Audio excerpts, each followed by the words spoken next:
how comforting is it that you don't have to go to anything or anybody else, that the greatest teacher you could possibly have resides within you. You know, carry it with you everywhere. Just a matter of finding enough quiet to hear it, to feel it.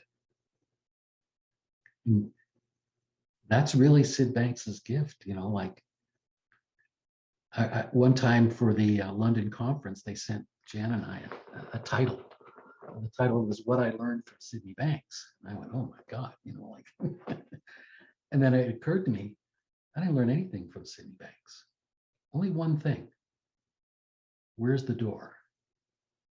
And that's all he really did, was create a feeling that would allow you to see that this door existed to your true self. And the learning happens in there, you know. And I just love that. I love that idea that we all have that within us. You remember Sid used to talk about, I remember he used to talk about that there are people in the insane asylum sitting in the middle of enlightenment. And I used to think, yeah, sure, right, you know. And we were living in Tampa, and we had a good friend, a businessman who we did a lot of work with, and who did an amazing amount of work for the community. But I was having lunch with him one day, and he mentioned this nun that he knew. And I had met her before, and she was a real pistol. She could swear better than any sailor I ever met.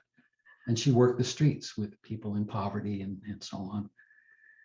And he said she was wondering if we would do a talk for Catholic services. And my first response, I can't picture myself in a religious setting talking about this, but she was adamant that that's what she wanted, so we did. And Elsie, I don't remember if you came to that or not, or you may have moved away by then. We had moved away, yes. Okay. So anyway, we decided, Jan and I, we're going to go do this. And we went to this hall, this Catholic hall attached to the church. And I'll be honest, I was a little nervous about it, right? But we thought, you know, we've been asked, so we just started doing this talk. And the feeling in the room was really neat. It was really pretty amazing.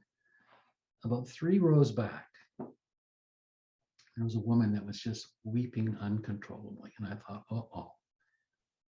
that doesn't look good. And so we just had to finish the talk. And when we did, there was, you know, tea and coffee and people were mingling. And we made our way over to this woman. And I said, I'm sorry, did we say something to upset you? You know, because she was still crying. And she said, oh, no.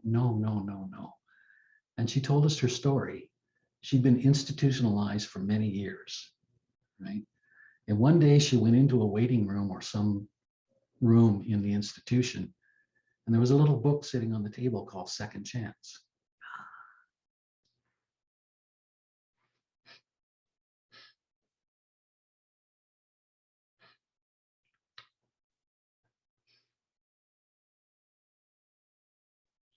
She read it. And one night she read the book, and she knew she was okay. She knew that she could leave the institution. She knew how she could live. And the reason she was crying is she just thought this was some weird book that nobody knew about, or, you know, she had no idea. And when we were talking, and when I believe we mentioned Sid, she suddenly realized that she was hearing talk about this same thing, and it really touched her, you know.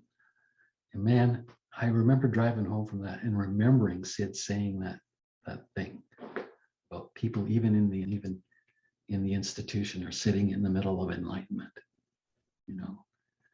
And it once again showed me the profound power of what we've been given, the profound power of this knowledge, of this understanding of who and what we are, that somebody institutionalized for years and years, and probably just discounted, probably just kept medicated, you know, would sit down and read this book, and her true self would come to life, would rise up and tell her that she's okay.